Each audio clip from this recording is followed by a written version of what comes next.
The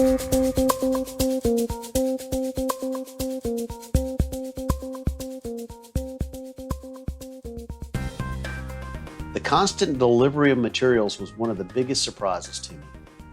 The delivery truck typically showed up about 7 a.m. and then would wait until about 7:30 before it began to offload.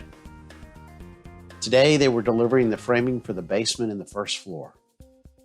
The wood was being delivered in pallets and was placed all over the site. By noon, they had come to install a silt fence to prevent dirt from washing off the site and into the street.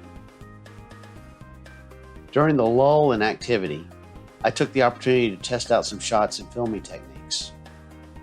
The first shot that I tested was the point of interest shot.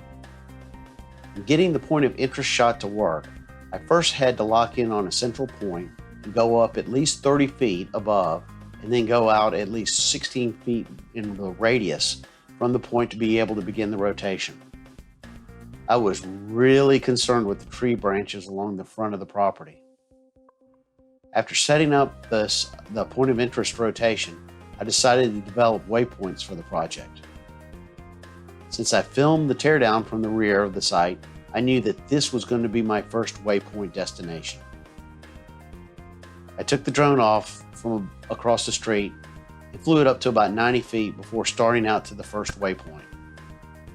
The flight pattern and location of the waypoint kept the drone away from the workers, and I could capture the construction of the entire site. After that, another delivery and then the rain.